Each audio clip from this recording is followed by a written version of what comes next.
Hail, bird of prey! 5! Hail, Karuga! Qapla! Qapla! I'm going to take this opportunity, however, to suggest that we all hail Karuga. That's all I'm saying. Forgive me, Doctor. I'm receiving a number of distress calls. I don't doubt it.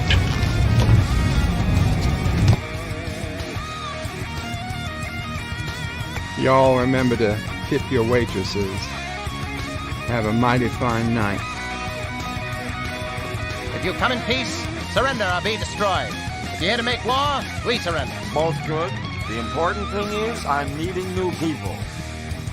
When the appointed hour arrives, the Marauders will deactivate their cloaking devices and begin transporting Klingon shock troops directly to the landing zone. Landing zone? Where? Tell me. Why not? Your feeble weapons will be useless against us. We will kill all your males and take your females to mate with.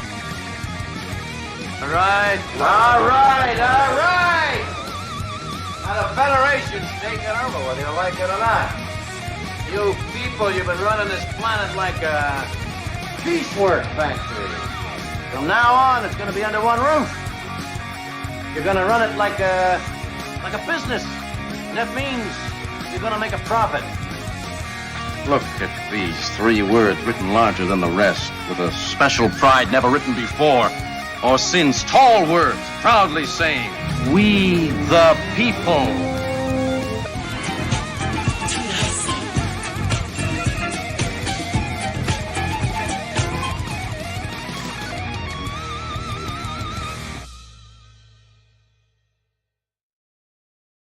Hi, I'm Nicole DeBoer. I played Lieutenant Ezri Dax on DS9, and I welcome you to Bird O' Prey 5 channel.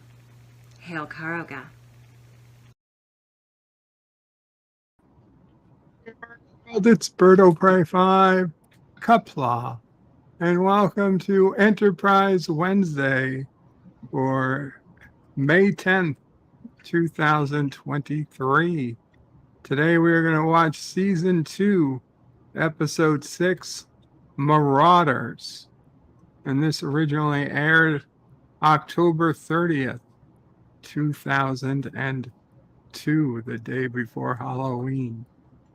Welcome, Mr. Londell's Groovy Movies, the panel, Qapla. Qapla. Good to have you, as always. It's an honor to be here, sir. So this is an episode that was actually, I don't know, say written, but very, well, there wasn't, the version that this episode was based off on, the story of which it was based on, was indeed written by Gene Roddenberry himself.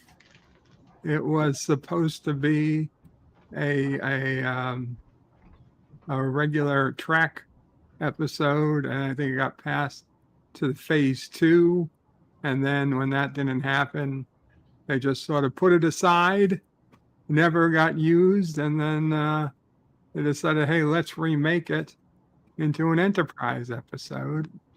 And we have somebody. Oh, Mikey. Hey, Mikey, welcome. Welcome. To the panel. Qapla. Qapla. I apologize, I didn't recognize you there without your avatar, but how are you doing today? Doing well. How are you guys doing? Good. So I was saying that this episode was a holdover from Gene Roddenberry. He intended it to be, he intended it to be a story when it was actually going to be Captain Robert April on the Yorktown, and they had visited this colony, and the colony was being attacked by what he called were aliens, very much like Vikings, Viking-like aliens. And the crew of the ship come together to protect the colony from these Vikings. So it got put on the side burner, and obviously decades later, they reinvented it to an Enterprise episode, which fits more with like the ship in Enterprise as to, than a Starfleet vessel in TOS. And it's more believable, I think.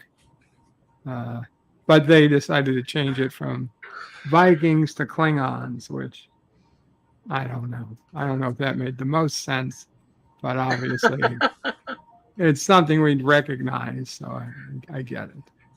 Now, to be honest, I rewatched the episode this morning, knowing I was coming in here, and I remembered it now. I remembered it as T'Pol kicking butt.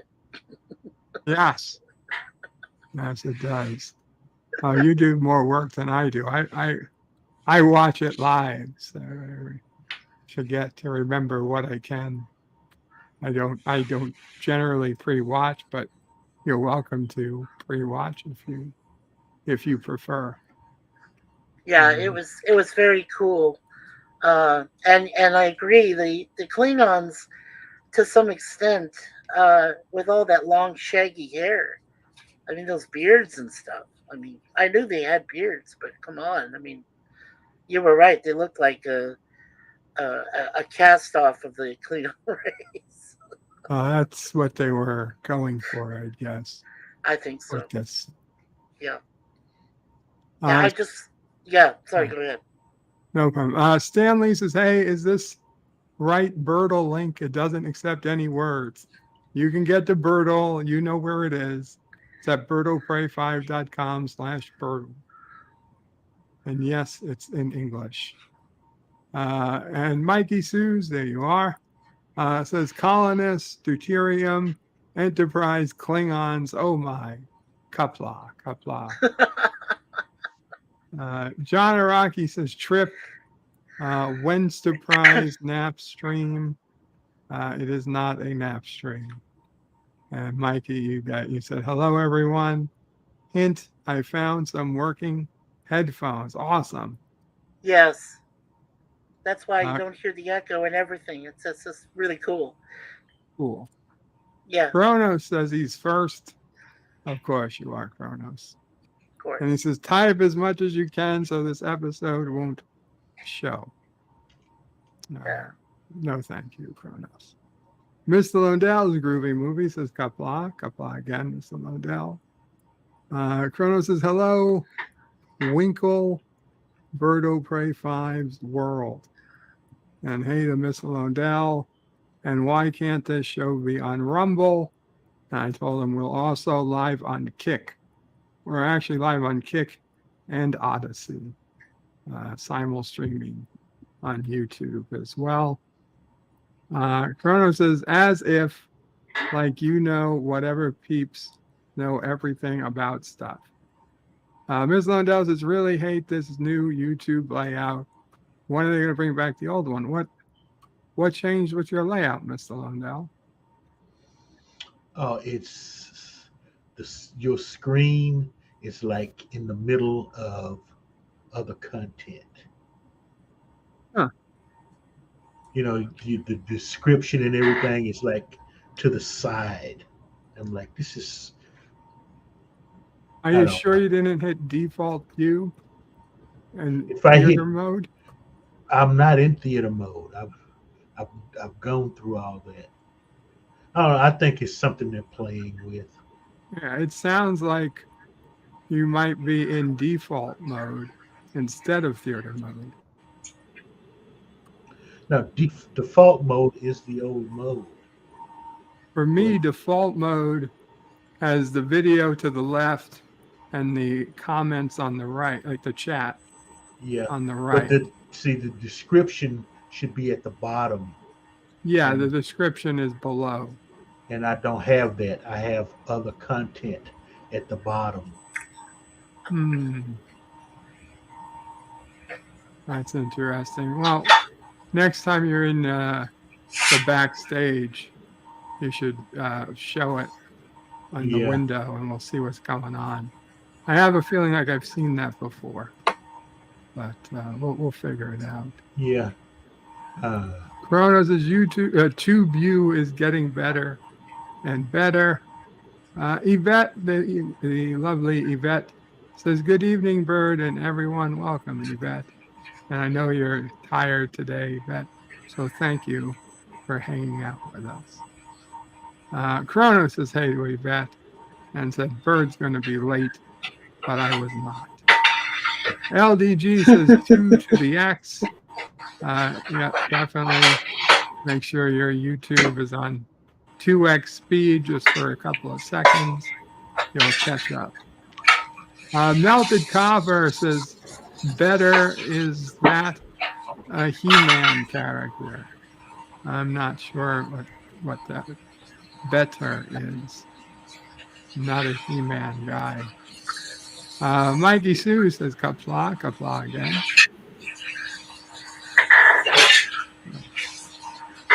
I think he might have been referring, Bert, I think he might have been referring to the guy that had the beard, Man of Arms in He-Man. Ah. Okay. I think he was referring to him. Very possible. Yes. I put the link to pin the link at the top of the page. If you're watching the episode, if you're here for the first time or whatever, you want to watch this episode of Enterprise with us, you can watch it at www.birdofprey5.com/SR. Just click that link, open it in another tab or another browser. If you're on a mobile device, put it in a different device to watch. And there's the link to come up on the panel. If anybody is interested, you're welcome up. Birdle is working, Stanley. It's definitely working. Quite a few people played it this morning. Stanley says, "I tried Birdle, but it wouldn't accept any words. I don't know. Let me know what device you used." I tried it. I tested it. Worked on cell phones. It worked on Chrome. It worked on browsers. But it's always the possibility something unique on your site or your device. Welcome, Hakeem. Stanley is saying Birdle rejects every word. I don't know if you're joking or not, because it certainly isn't for me. Captain Fandom Nerd says, "Hello, welcome, Captain."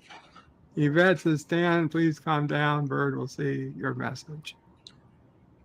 Dan Ben says, "Hi, welcome, Dan Ben." Hello, Dan Ben. And Captain says he got Birdle today in 4. So you got a healthy Qapla. A healthy Qapla. Moxley fans says, "Bird, Qapla, Bird. Hope you and the family are doing well today." Thank you, Moxley. Hope you are doing well. Kronos is T'Pol in that white uniform. Dan Ben does not remember the episode by title. Stanley says, "Captain, what you think? I found some GitHub link, but it wouldn't accept any words." You can't play it off GitHub. You've got to install it. You can't just play it from GitHub. Kronos says, "Bird of Prey, it's been a long road. Getting Bird from there to here." Melted Copper says, "The Borg was scarier before they were given a queen for the heroes to talk with." I agree. They were. I agree. Yeah. Dan Ben remembers this episode now. And Captain Fandom Nerd put in the Wordle link. And Kronos says, "At least there's no Klingons." Indeed. LDG says Control 0, maybe. I don't know what that is. Kronos says 000 destruct 0. Hakeem says, "For me, they keep showing shorts on the side." Oh, I close out the shorts.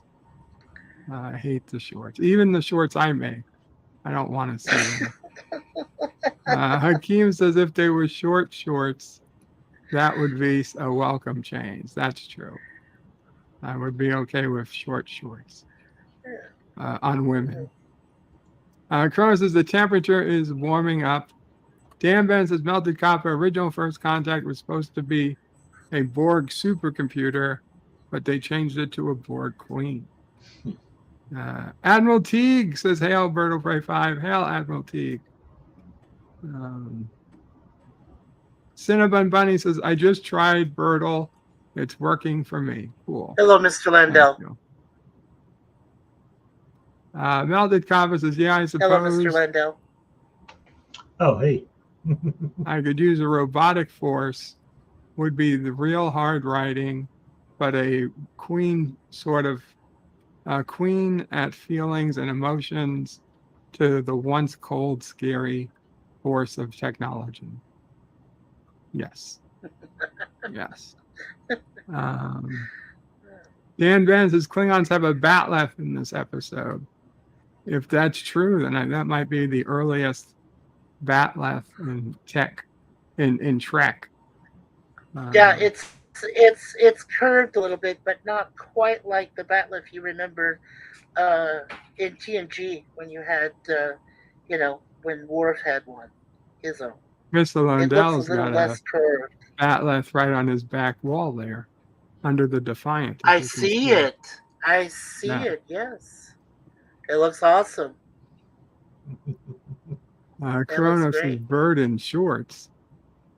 Josh reaches, remember to use at Berto Prey 5. So incorrect O Prey 5. We'll see at Berto Prey 5. We'll read your Berto Prey 5 comments. And Berto Prey 5 won't be inorect. In one chat? Oh, in one? It's in one chat. Chat. Yeah, I think that's what he said. 5. Yeah, just. Berto Prey loves to do. Oh, ignore. I think he meant ignore chat. He's missing the G. Chat. Ignore chat, like I like to do. That's okay. We don't fault any bad grammar here. No. Dan Ben says, who likes shorts? We like shorts. Kronos says the He's quoting that song. Yeah. Melted Copper says it's an assimilated Mork living in the suburbs with Mindy.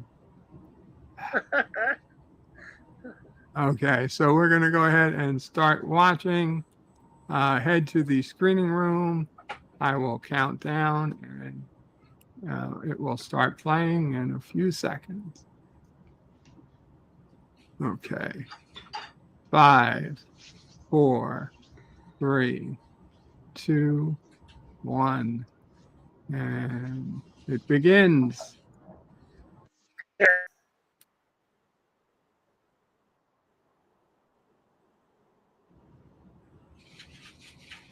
Wow, it starts right away. No spacing. Right in the colony.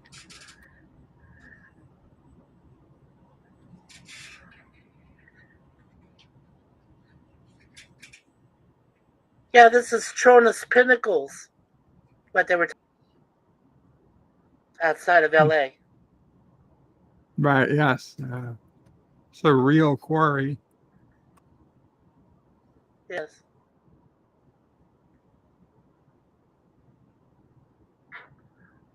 They were told to be prepared for a very hot day, but it turned out to be fairly decent weather.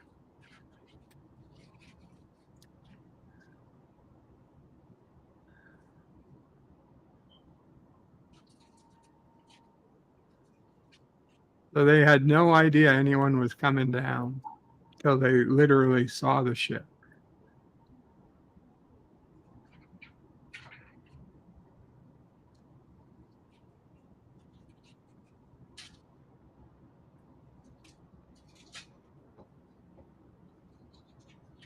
Okay, Mikey, you're new here.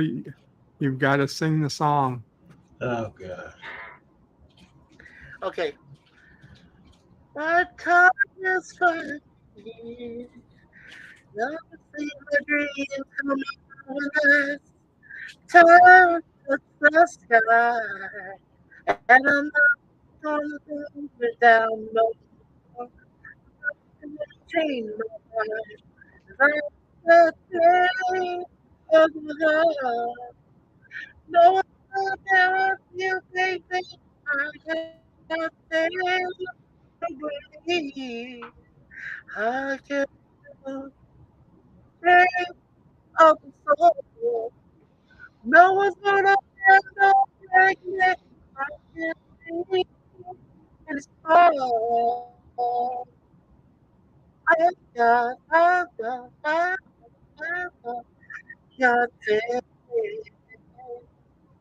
make up a heart. Well done. Well done.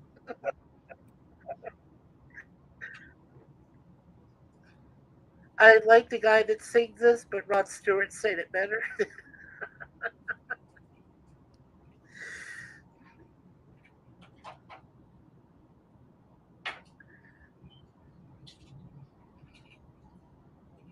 Marauders. Yeah, Marauders. Yeah.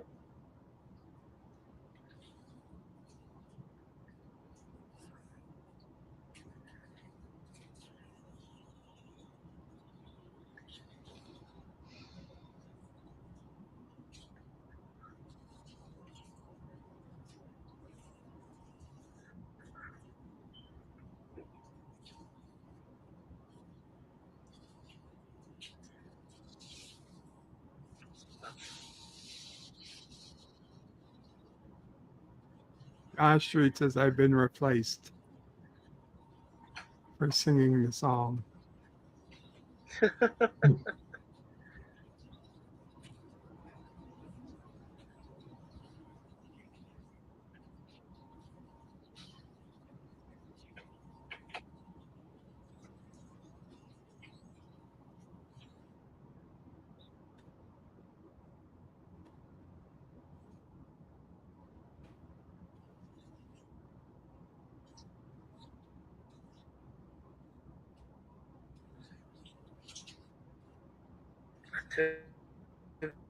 To work together. Very convenient, but I'll allow it. They kind of phased out. That's what it. Yeah, they have a way to work together. Mike Feature, he was my favorite director of this series. He just did great episodes. Kind of a play on words of future. Man, he did a great job.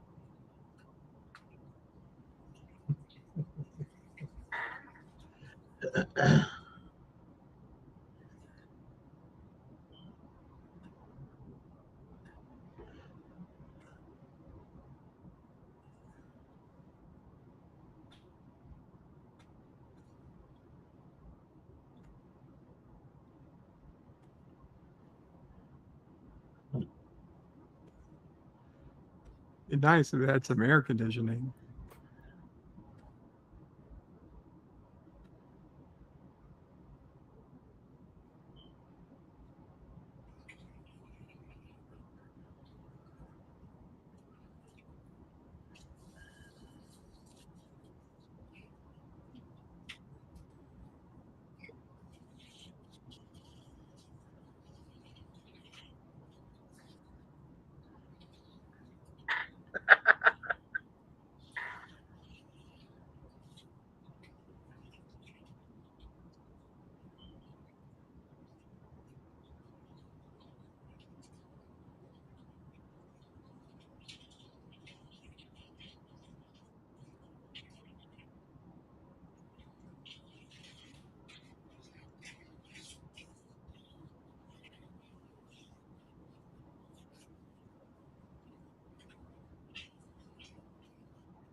Dr. Phlox is not going to be happy to give up all of his lizards and worms, leeches.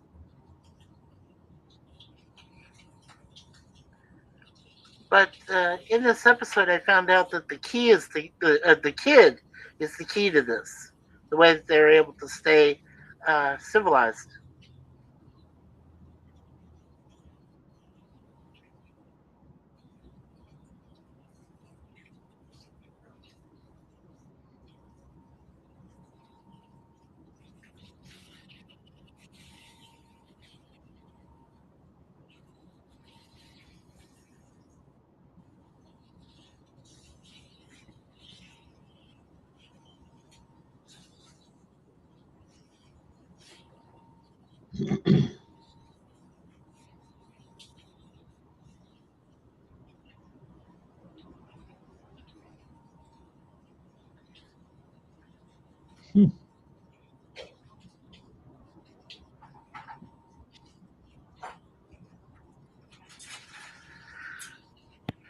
Phlox does not like cutting up beagles, Kronos.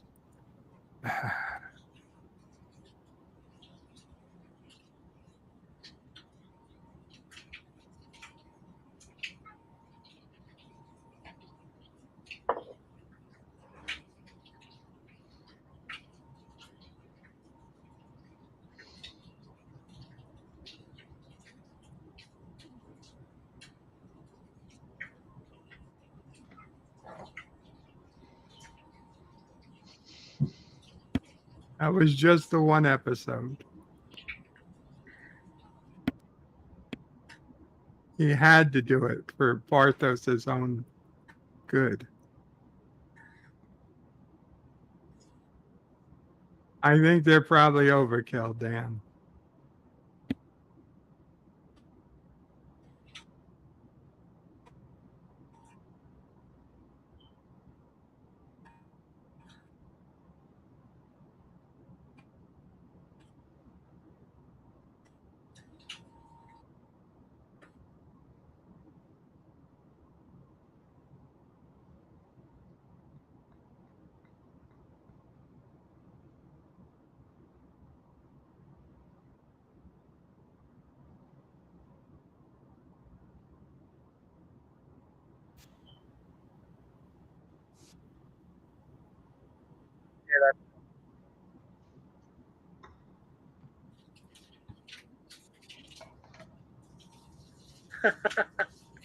The Klingons are coming. The Klingons are coming.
Excuse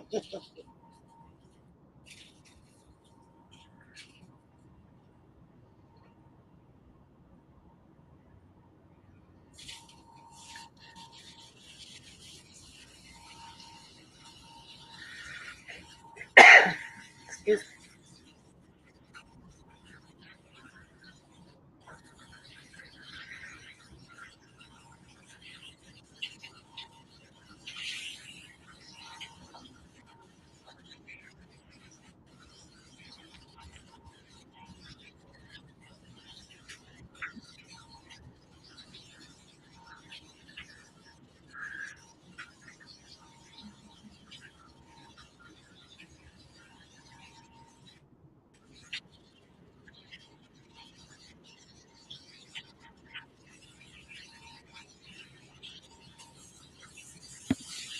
Only one Klingon this entire time has lines.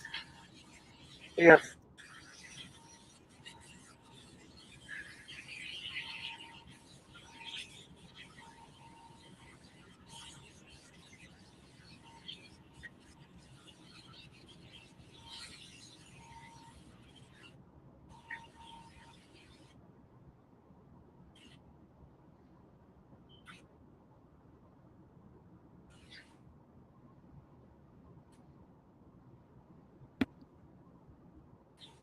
Dan Ben says it's a Klingon tanker. The model gets changed in other episodes to a D5.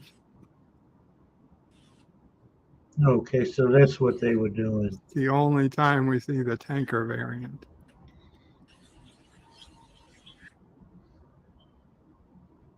It's like they survived a minor brush with death.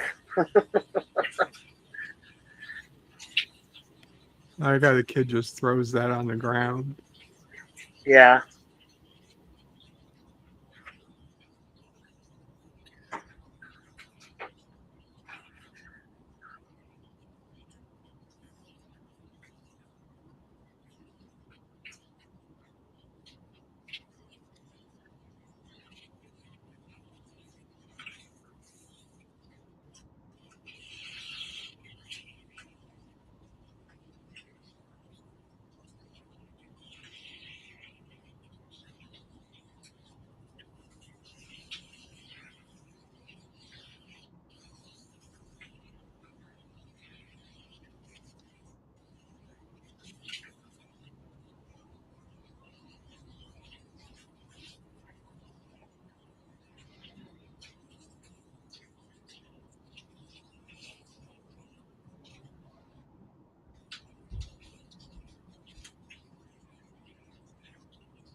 Yeah, Kronos, I'm with you.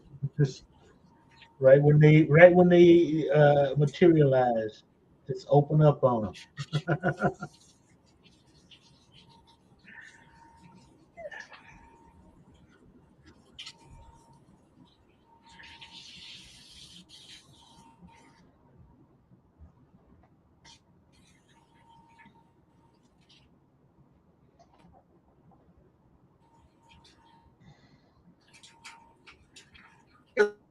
Let's go to war with the Klingons.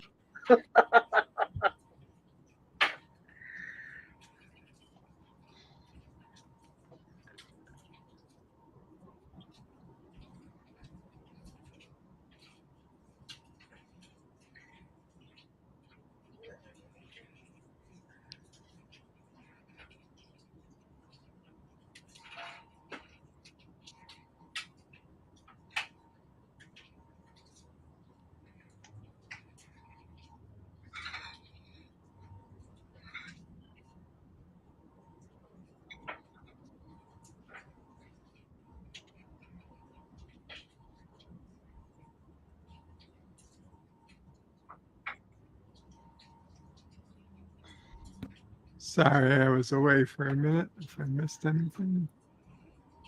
Not much. Kronos is just phaser their asses. There's no prime directive. Here. And Dan Vance is Bird. When I was younger, I had to pull out poster of this group of Klingons from Star Trek magazine. Melted copper parenting in Star Trek must be easy. Just shove that baby in the holodeck like a microwave and come back when it's done. I have to say that, I have to say, Bird, that Blaylock playing T'Pol, she did a great job. There's just no denying that she was a great Vulcan in this series. Yeah, she was definitely a good Vulcan. Yeah, definitely.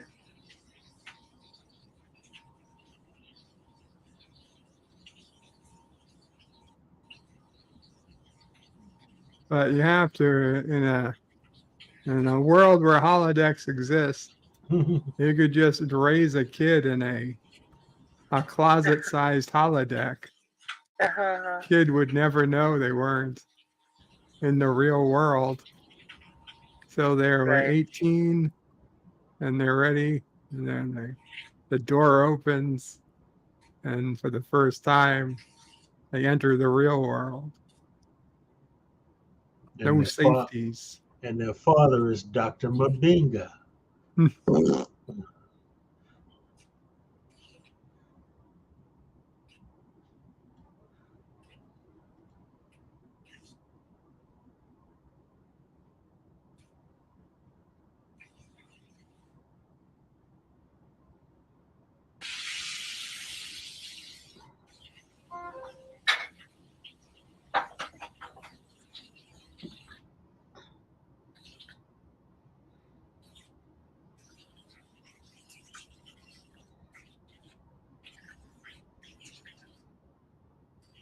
Said, nice bum, her character changed well.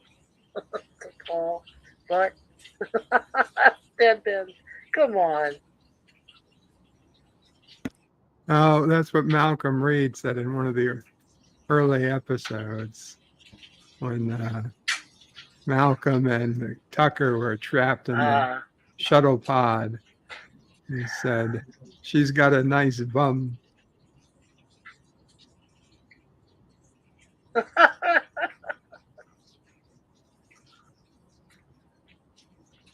Malcolm was dreaming about T'Pol.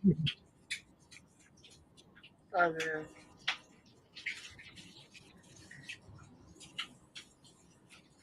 Don't forget that, Bert, don't forget that Malcolm is, Reed is, Sector 31. He's a part of that. Yeah.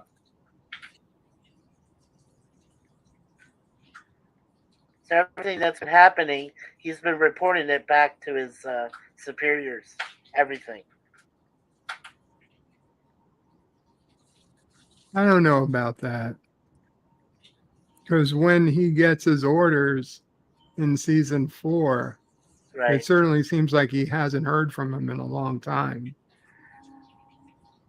Yeah, I think it seems that way, but I'm pretty sure he's been trying to send logs, you know.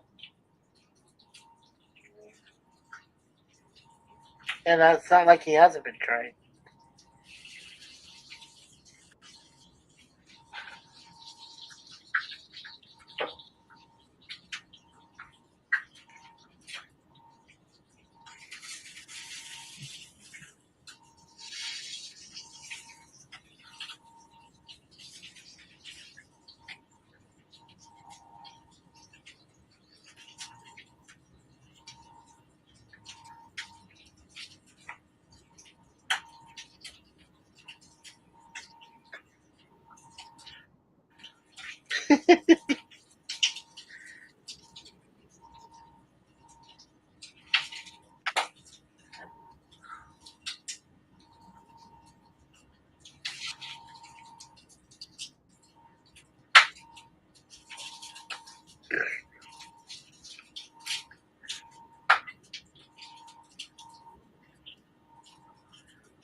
paper. How quaint.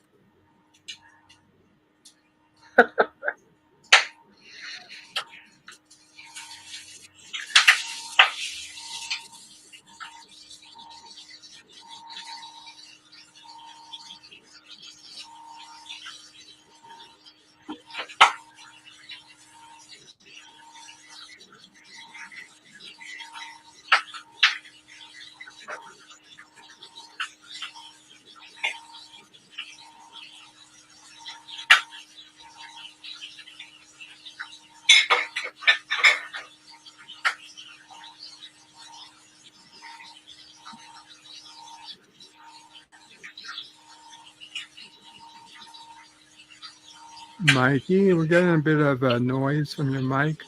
Could you just mute while you're not talking? Oh, just mute mine? Yeah, sure. No problem. Thank you.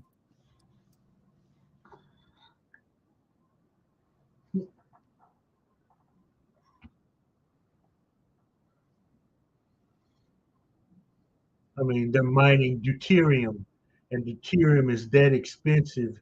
They could have hired somebody to, like, some mercenaries. Nobody's using their damn brain. I don't always get mercenaries stopping by, I guess. Volunteering. You put out the call, they will come. They will show up. Mercenaries are like, we work for. They do it for money. Okay.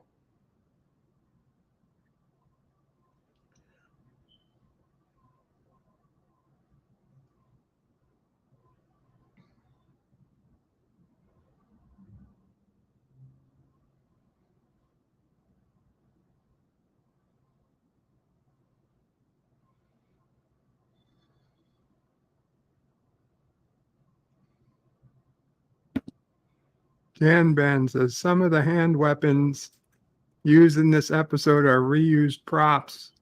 Jem'Hadar hand phasers, Bajoran phaser rifles, all from DS9, and the Klingon sniper rifle from Star Trek 6.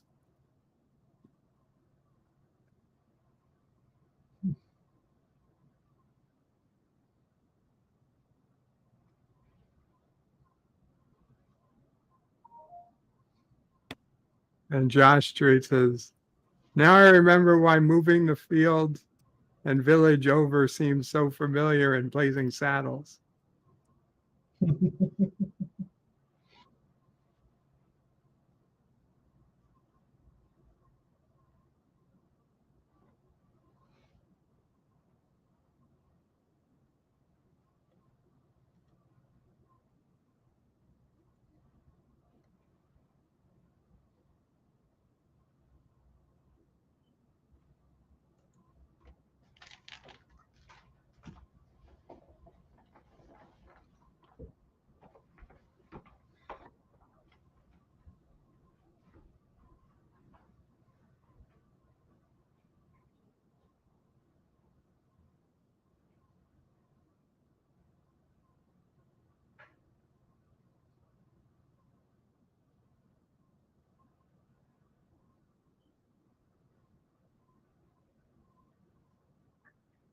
Nobody likes police.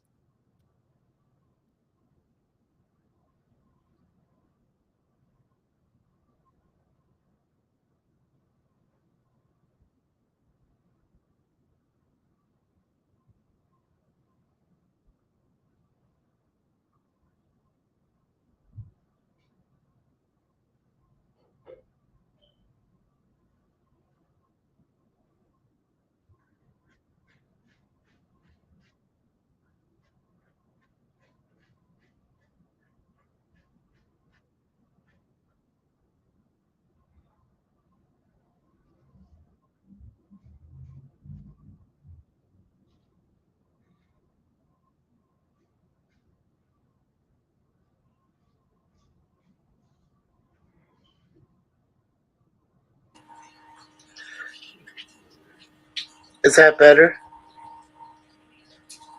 Sounds good now.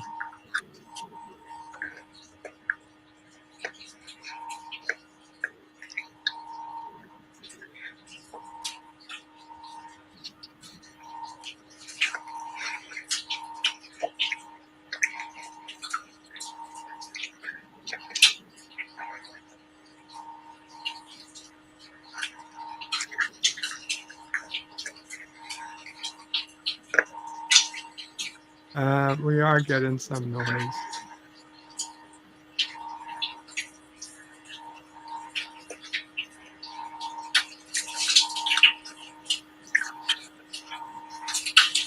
I'm just finishing lunch. Sorry.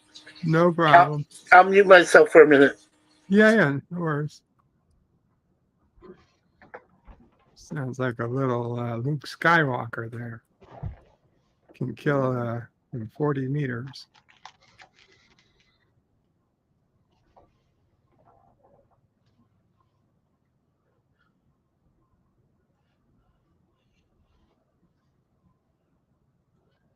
Mm-hmm.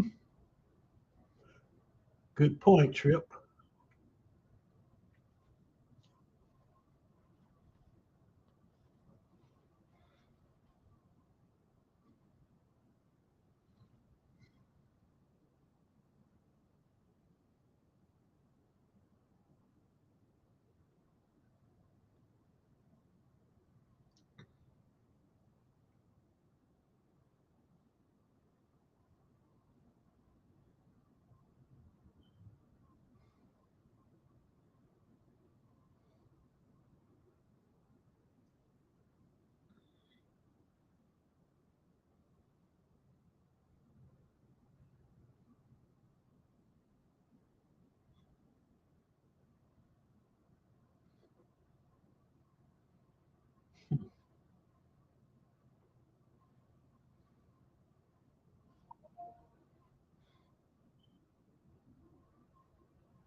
Kronos, I missed the chair streams too.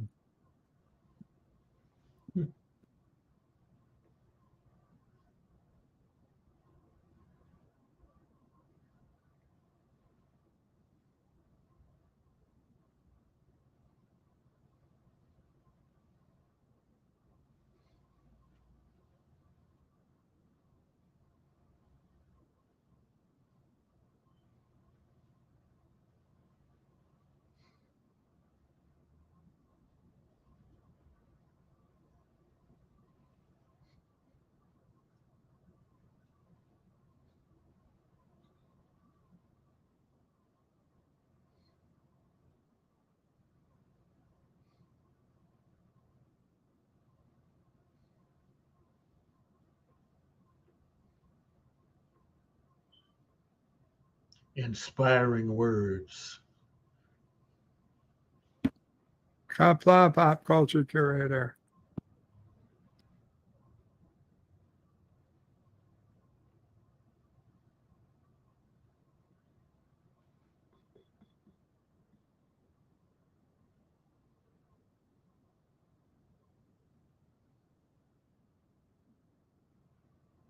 Okay, why don't they shoot the Klingon ship before it gets into orbit? It's a freighter. It doesn't have the weapons that the Enterprise should have. Just blow it out of space, you know?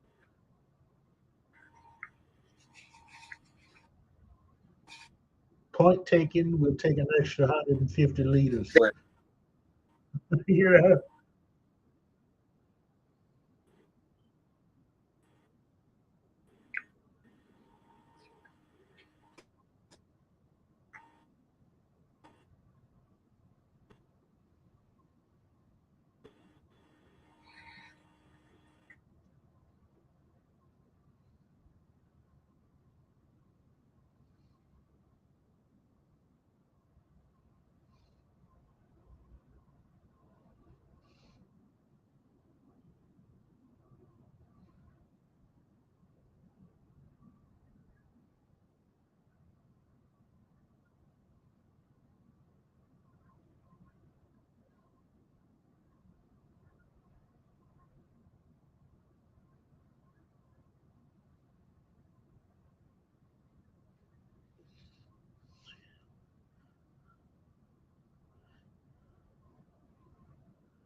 One thing I've noticed, they went kind of cheap on the Klingon makeup.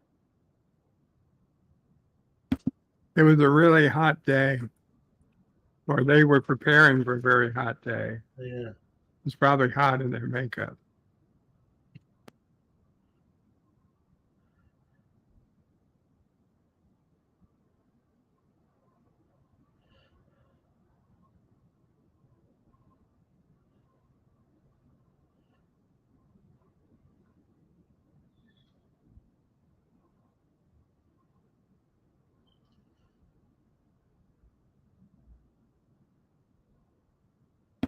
They're going to shoot him. What was the point of getting him angry at the lady?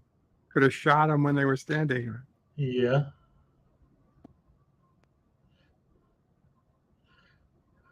See, those prosthetics are just, they look real cheap.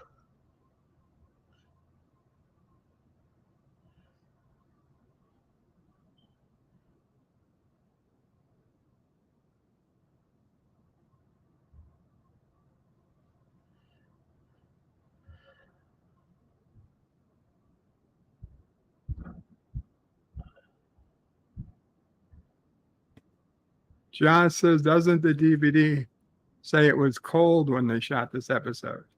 Maybe it was cold, but they were expecting it to be hot.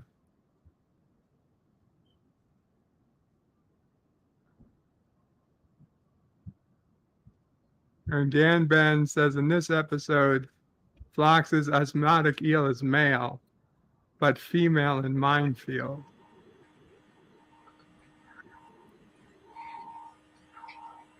Go to Paul, go.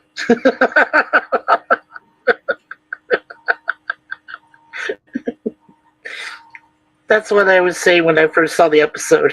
It's like, go, baby, go. Kick the shit out of him.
Dan Ben says, at some point, you notice the sun keeps changing position, indicate different timing. Yep. Mm-hmm.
You should be afraid. They can just blow you out of orbit, out of existence from orbit.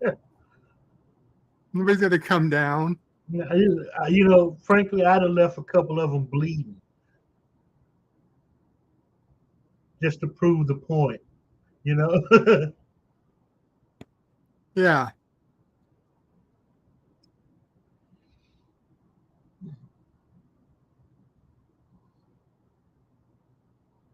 And why the hell did they drop their batlets? Klingons do not drop their batlets. What the hell was that? Okay? They prefer to fight with batlets and mechlets.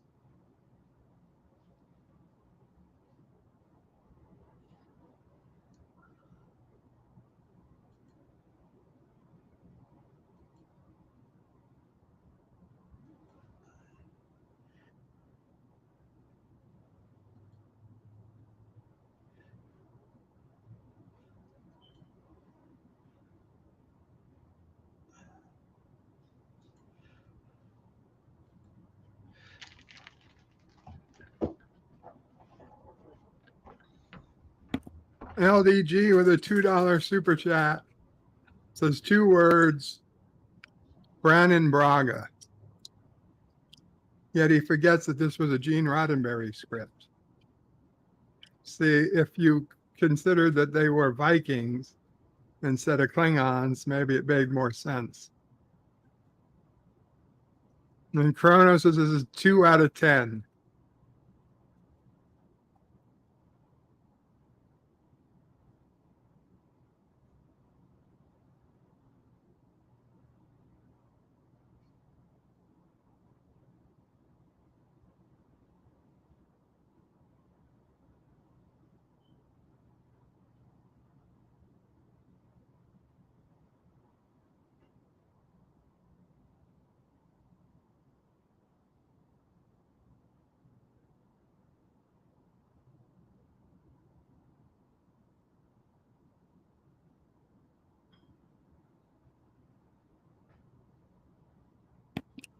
Not censoring you, Kronos. Kronos said it's 2 out of 10. The 2 buns made this work for me.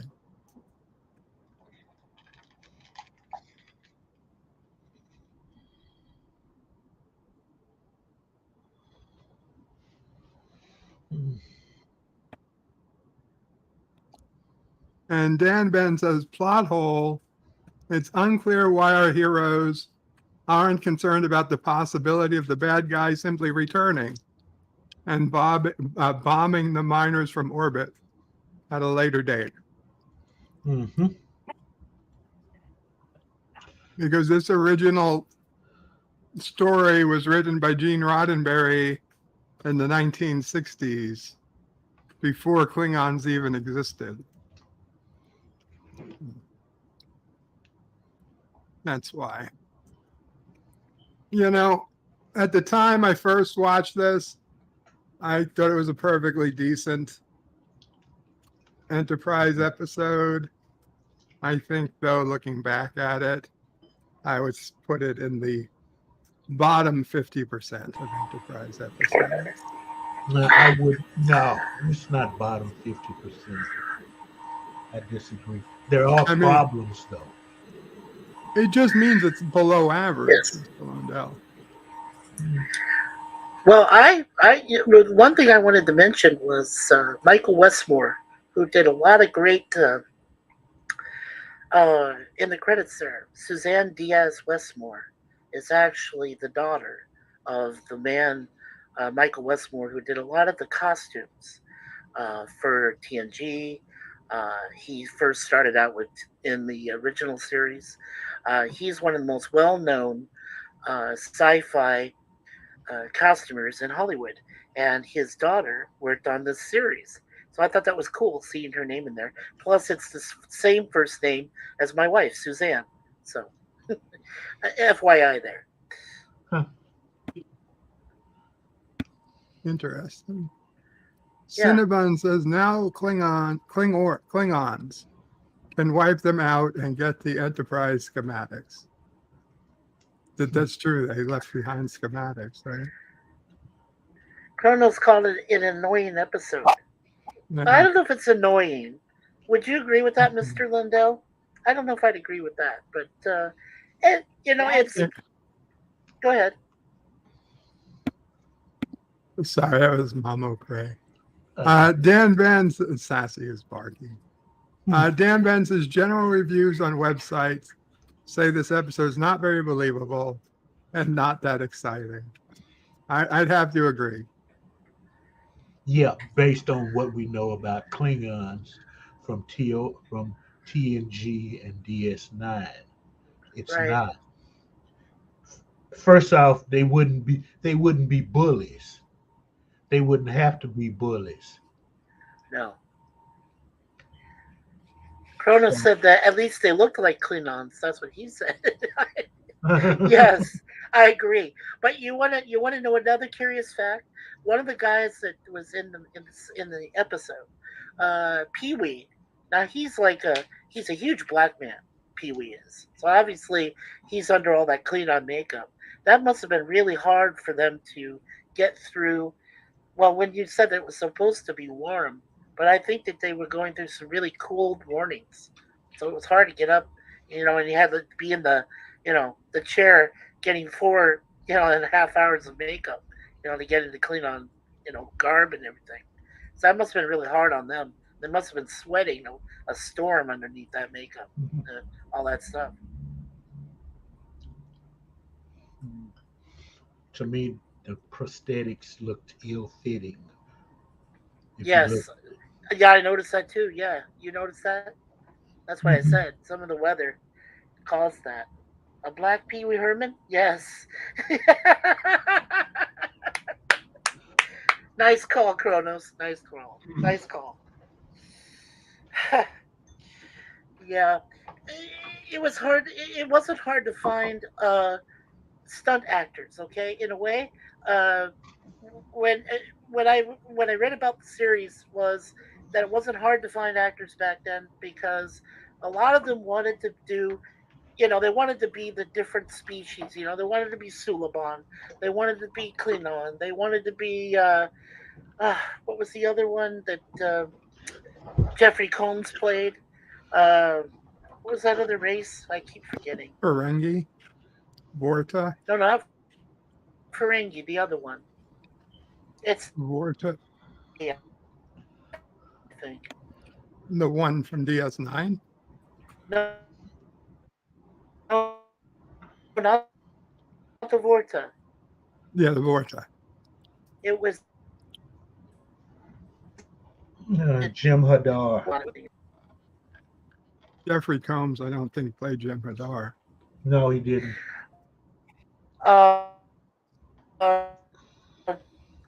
According to what the series said, Andorian. They didn't have to look for a lot of people. Andorians. Jeffrey Combs with Andorian. Thank you. Oh. On Enterprise. Yes. Yeah, and he played an Andorian in this series. Yeah. He was actually Archer's friend in this one. Later on, when they went against the whatever they call them. Yeah, this is one of those episodes that most people just like to say that it's forgettable because, in a way, it just borrowed from a lot of other previous, The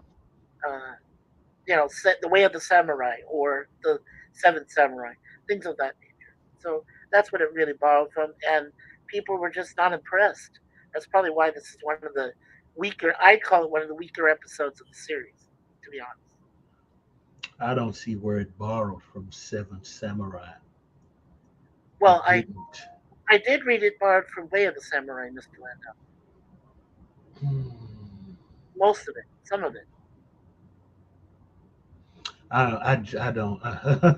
I'm familiar with with those movies, and I don't know. I don't see it, but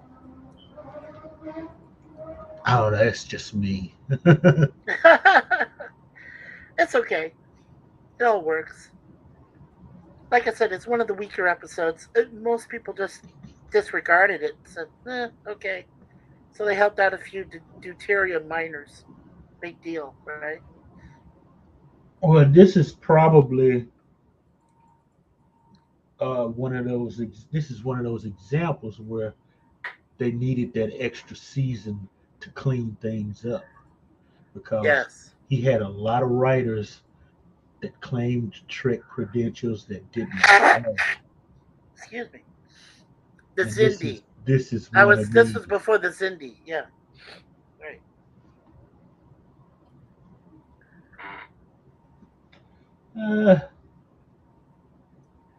What you think? What you think? Cinnabon, I think you're right. Weakest of the franchise, weakest Yeah. series of the franchise. But most of that was because, I mean, let's face it, we were burned out from DS9. Even, and people won't admit it, but they liked Voyager more than they let on. That was just a let this Enterprise became a letdown after those two shows. Yes, I agree. Yeah, you're right. A lot of people were burnt out. What do you Because think, Bird? Yeah. I don't think I was burnt out. At the time, I didn't like Enterprise because it was just, I've said it before, because I think 9/11 screwed everything up. Yes, I think I would have been happy with Enterprise had 9/11 not happened. Yes. Maybe. That's right, because that's why they brought the Zindi arc in there, wasn't it? Because of 9/11. Yeah, but it was like 2 years too late. You want to hear the one of the funniest things I learned about this series is that it had to borrow again from the previous other series. It had to use a Borg arc when they had filmed First Contact, that they had to tie in. They felt like they had to tie in some of those Borg that had been blasted out of space, out of orbit, and crashing into the Earth. And then they had to use them, to find them in the Arctic ice, and that's another episode, right? But not to give too much away. But the fact was is that episode that featured the early Borg was actually one of the few popular episodes of the series, which is, I think it's coming soon.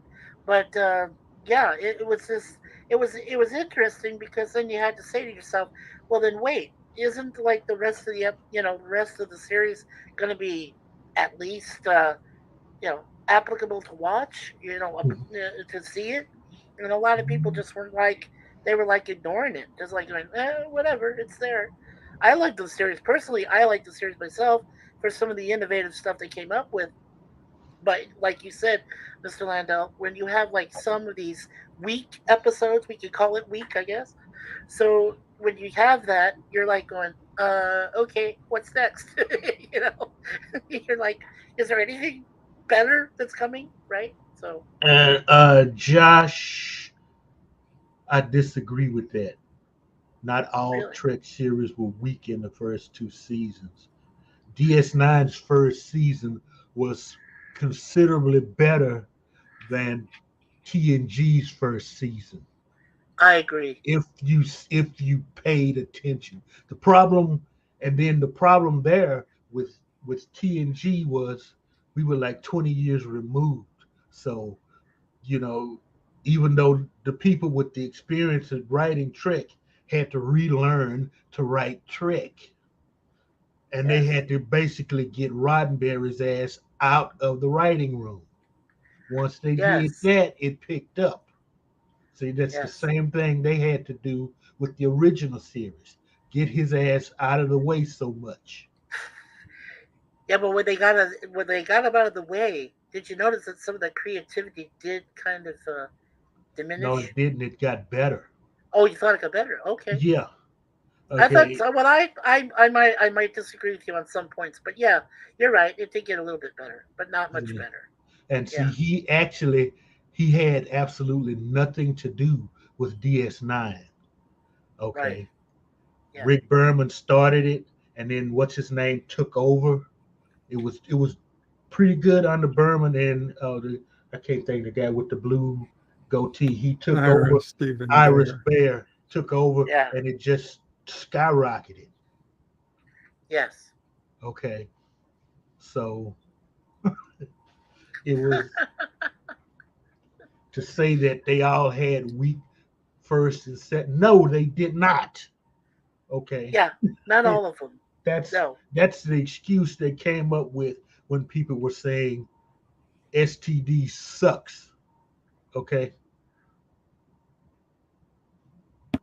Which I don't subscribe to that. I mean, first TOS had a great first 2 seasons. yeah. Yes. TNG had a bad 2 seasons. Right. That was really it. DS9's first 2 seasons were fine. Voyager's first 2 seasons were okay. Mm-hmm. The only problem okay. with Voyager was the fucking Kazon. They were the weakest. Yeah. They were the weakest, most ridiculous, stupidest enemy. Yeah. And if they should have kept Seska coming back. Seska should have harassed them all the way to, back to Earth some kind of way. I don't know how believable that would have been, though. How would Seska have made it every time they got gifted 10,000 light years? Well, see, she was just as adept at technology from this sector as anybody else on Voyager. So all she would have to do is a group of K-Sons convince a group to follow her. Yeah, Kronos was saying in the chat. Yeah, I'm sorry, guys. I was just going to quickly mention that Kronos said DS9 is his favorite. I could pick from each of the first 5 series, I could probably pick out my favorite parts of like each season, of their arc. Like, we were talking about, a few minutes ago about the Zindi. That was my favorite part of Enterprise, was when they took on the Zindi. That was it. I mean, I just enjoyed it at that point from on. That destroyed canon, though. It did. I agree. But it was still interesting. I still enjoyed it myself. Yeah, I loved it. What about you, Bird? What was your most fascinating part of Enterprise? Well, my favorite episode of Enterprise was Carbon Creek, which we just went through a few weeks ago. Oh, but I would say, I really like what we're in now, seasons 1 and 2. Okay. Yeah. I don't get me wrong, the Zindi arc is interesting, but I kind of like that the least. Yeah. Yeah. And of course the time, Daniels with the time thing. Yeah. In 30th century. I'm sorry, I have to laugh every time somebody asked me, what was it, a few years ago? So what about Enterprise? So many years ago, and I said, yeah, well, you got this time guy named Daniels from the 30th century. What is he supposed to do? We're only starting with Archer, that's starting out doing the 5-year mission, and then you got this guy who's telling him what to do from the 30th century. I never understood that. And I told people that, you know what? I'm just going to go with the flow and let's see what happens. And, but yeah, definitely non-canon. I agree with you 100%. 100%.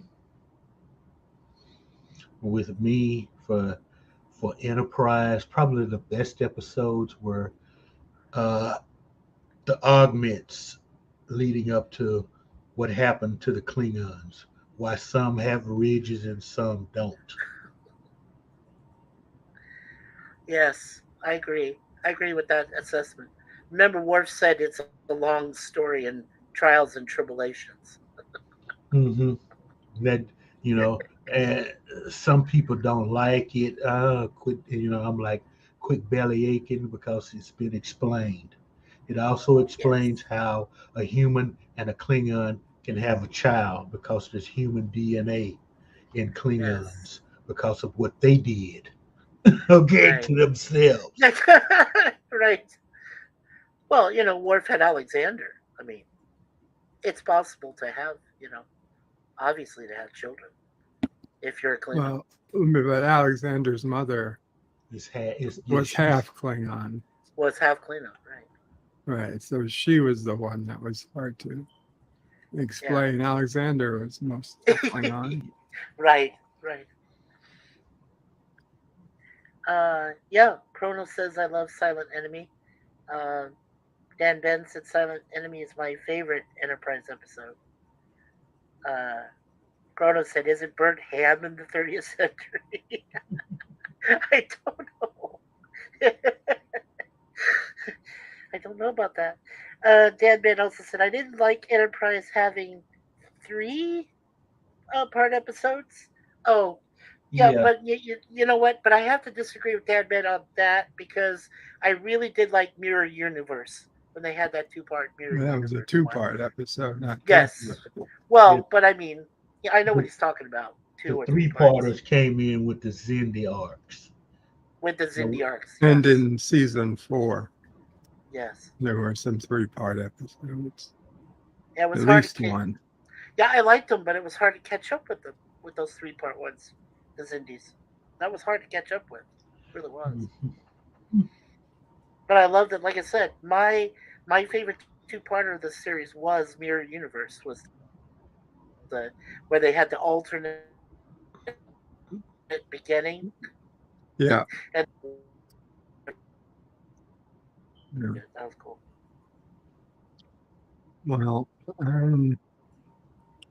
we could talk about it forever, but this is really just the stream about this episode. So any last comments on this episode? Darkly is okay. That's what Dan Ben said. Go ahead, Bert. No, absolutely. And A Mirror Darkly is a good episode. But Mike, anything you want to say before we go? Oh, yes. Okay. Thank you so much, Bird and Mr. Landell, for having me here today. And thank you, everyone in the chat, for joining us. And we're looking forward to the next Enterprise episode. Yes, and next don't week. forget, I have my scheduled web chat, a week from today, at 5 p.m. Eastern Time, 4 p.m. Central, and I believe 2 p.m. Pacific. That's going to be everything about Indiana Jones. Yeah. You want to put a chat in? And let me. Are you a moderator yet? If not, I'll make you one, so you can put a link in. Go ahead.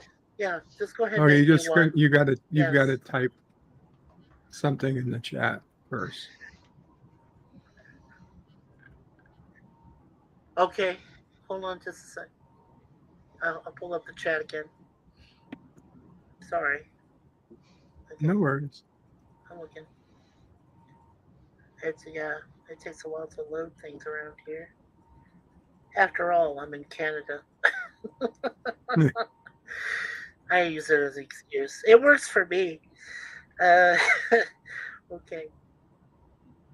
Let's get to the chat here. Come on. There we are. Hello again.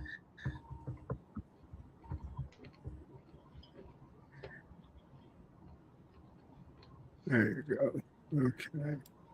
Add as moderator. Okay, you can now post in links. Feel free, Mikey. The rule is you can put in any link you want, pretty much to your channel, friend's channel, anything that's your YouTube content related, or as long as it's not actual spam, illegal. Use your judgment. You're fine. Don't Don't have to ask ahead of time. You can always use it. Mr. Lundell, do you have anything you want to say before we go? It's me. I'm here, every day, noon. Groovy movie on my channel premieres. So I forgot what tomorrow's is. Just, Okay, just hold click on the three second. dots. I'm gonna. And just click on the 3 dots next to my name to go to the channel. Saturday's movie watch party is It. So that's like a childhood memory from my earliest sci-fi memory of a monster movie. So you can join us for that. And if you're bored to have anything to do, there it is. Around 5 o'clock Central Time, in my Cosme room, I'm gonna do some kung fu movies. So check that out if you like. You can get it all. And you can all go there through my channel. All the links are there. Okay, cool. Okay, and Bert, Mikey I typed in my website. Put in. Yeah. Yes, put in his link. Guys, please make sure you go there. You subscribe. Can't link to it? Yeah, you can link to it. No, it's the link is bad for some reason. It's a that's whatever. Weird. Yeah, I typed in the right. It's Mikey underscore Suze, and then the next space is FOUR. You can't put a space in a URL. Yeah. Ah, that's why. I'm so sorry. No, it's okay. I've got your link. Mikey. Oh, okay. So ignore the space. Ignore the space and just type the Suze 4 in there, and just all together, and you should be able to. Yeah. Okay. Okay. Well, if not, that link certainly works. Yeah, there we go. Yes, that'll work. Yeah. Okay, so guys, check out that link and subscribe, please, and you'll be. Yes, please. I need more subscribers. I'm just kidding. No, oh, thank you, Kronos. Yeah, I have about 70 subscribers, I believe now. As I told some of my other friends on the previous channels, I'm not trying to monetize my channel by any means. I just want to have some friends around the world that I can talk to, and especially relate to as in regards to sci-fi and horror and the TV series like the Lost in Space and the Gilligan's Island, all that stuff. Yeah. Yep, I got to the channel link. Yeah, just by pressing the name. Yes, you can do that too, Dan Ben. Thank you. It's good that they brought that back because I am trying to get. Yeah, I am trying to get to 100 Kronos. I am trying to get to 100. Give me a chance. I'm trying. At least 100. Then I can say, hey, I've got 100 subscribers. Yeah, I don't brag much. I'm not too much into that. Yeah, I love sci-fi as well. I love all sorts, but my wife is a huge horror fan. So when we were doing horror last night, it was, she enjoyed that. Yeah, that's a lot of fun. And we try to see a lot of movies too, when we can. Yes, I like fantasy as well. Very cool. But I do have to cut it off because I've got to get going. So thank you all for hanging out. Thank you for coming up, Mikey. Hey, thank you for having Mr. me, Bert. Lundell, as always. Mr. Lundell, thank you. Alrighty. Qapla All, Bird and Panel.